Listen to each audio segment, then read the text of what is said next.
All Okay. right. Good day, everybody. This is E. Marcel Pursuit, the Sports Inquirer, and this edition of Fighting Peaches will feature Liz Galarza from Georgia Tech Cross Country. Liz, how are you doing today as you prepare for the NCAA regional meet?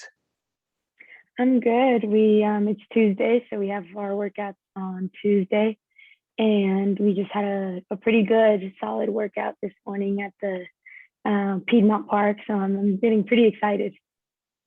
Yeah, and before we get to the ACC Championships and the NCAAs, I was doing my research and I saw a post on Twitter.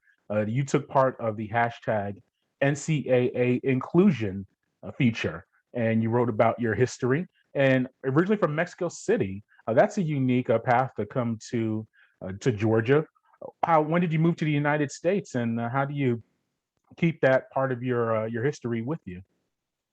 Yeah, so I was actually born in Chile, Okay. and then when I was two, I moved to Mexico City, which my family's from Mexico City, so that's what I would call home. All my aunts, uncles, grandparents are still there.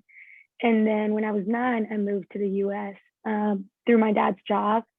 And I guess I've been in the US now more than I've been in Mexico. And my freshman year of college, actually, I we became American citizens, so that was pretty big for me, which is why I wanted to partake in the NCAA inclusion. And even this week with Civic Engagement Day, I feel like becoming an American citizen is a big part of who I am, and what I want to represent is that yeah.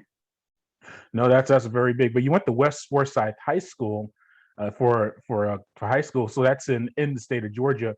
What was Yeah. that transition like for you? Was running a big part of just becoming involved in the community and becoming acclimated to the United States? Yes, I actually always really loved sports. When I was in Mexico, played I played tennis, I swam, I was in gymnastics, and I had a lot of energy as a kid, so I didn't really know where to put that. And then moving to the U.S., I didn't speak a lot of English, so one of my first introductions to running was actually there was like a field day in my elementary school, so I partook in that. And my mom was telling me recently that you had to pay every lap you did, and it was like $1 per lap or something. And you initially put down, like, I don't know, it was like $10 that your kid was gonna make it $10 or 10 laps. And anything more than that, you have to pay an extra dollar. So my parents came to watch, and like as I kept running, my mom was like, "Oh my gosh, please stop! Oh my gosh, please stop!" Yeah. And we ended up, I think I ended up doing like 35, Oh, 30 laps, and so she's like, "Ooh, okay." But I remember that as like my introduction to running, and like I didn't have to speak the language, right? I didn't have to. All I had to do was run, and there was no plays that I had to speak the language in order to know it. So that's kind of how, like, my first run in America, I really remember is that. yeah. And I saw that you learned English from Lady Gaga. Is that true? Yes, so that comes from in the school bus. I would then speak English, and the kids would be playing music in the back of the bus, because it was like, I don't know, it was a little edgy to be in the back of the bus and listening to inappropriate music. And then one of those was Lady Gaga music, and I didn't really know what any of the lyrics meant, but I would just sing along with the kids, and that was me learning English. Awesome. Yeah, and you mentioned your community involvement. How do you do you include running? Do you work with the track club? How do you uh, use your running or your experiences, I guess, to serve the community, as you mentioned earlier? I think one of the big things that I do, and this is back home, is that I really try to get involved in my church back home, and speaking with the younger kids that are trying to get into college. So I actually gave a talk. I don't know. I think it was 2 years ago, pre-COVID, and just letting them know that, like, one, like, it's not common to see someone that comes from Mexico, or that is yeah, out of state, to see someone like me come to college and get the opportunity to be an athlete.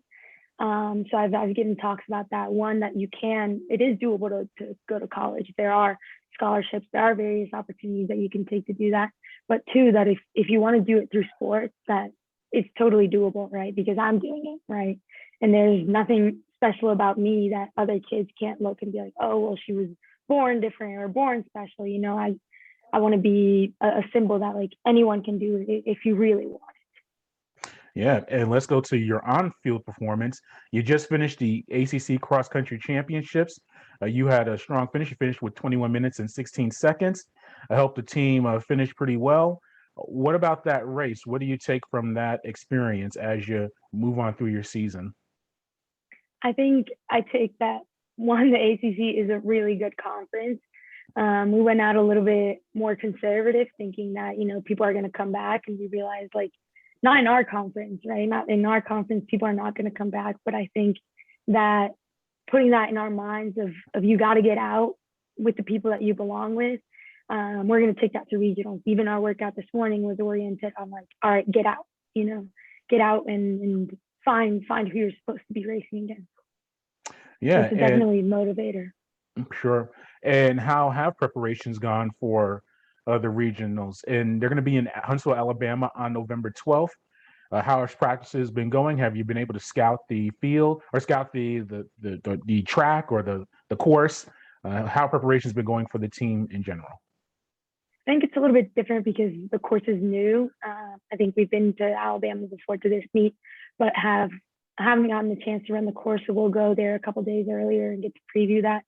But Coach Strofsky already mapped out like what's the elevation difference, what does the loop look like. So we've been doing workouts to simulate that course, which is always, you know, pretty exciting to get to practice what you're going to actually perform on.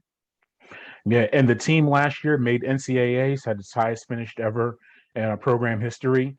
Do you see the team potentially being able to do that again this year, or make it back to NCAAs and have a good performance at that level? I say definitely yes. I think one of the things that has allowed us to make it to nationals, you know, we made it for the first time a couple of years ago, and make it back again, is that we really care about each other, and that's what it takes to make it as a team, right? Is to care for each other. And I think because we are such a close knit group, and when it comes the day to perform, we know that like I'm going into that race racing for you, Nicole, for you, Claire, for you, Sarah, for you, Katie, you know, like all those people that I have my teammates' names in my head who like I want to be competing for, and I want to be pushing through the pain for, because I know like what we want as a team is to make it to nationals. So I think I'm not the only one that has that in mind when we go into a meet like regionals, where we know that we have to perform at our best. Yeah, and also with my research, you run on a track team. You run the 10K and the 5K, pretty long distances as well for track. Do you have a preference, or do you see any parallels between your track running and your cross country running? I think it's always exciting to finish off a track season and kind of look at, all right, well, if I'm faster this track season than I was last year, I have a pretty good start into the cross country season. So I think it's definitely been a motivator to see that my times are getting faster. So one, to trust that the coaching is working, right? And then to know that if I do the right things, then I can become better. Do you have a preference as far as your distance or discipline with Um, running? I really like the 5K, but the 10K last year was my first time doing it, and I really liked it. I feel like it's beautiful to go out there and lap after lap, just click, click, click, click, click through the laps. And that's pretty fun to see. Does it get monotonous? Because it would seem like I would think cross country, at least you're running in nature and you get to see different things. You run in the woods. Does that get monotonous though, running the 10K? Because that is a lot of laps back and forth. I mean, you're Yeah. doing a lot. Yeah. 25 laps.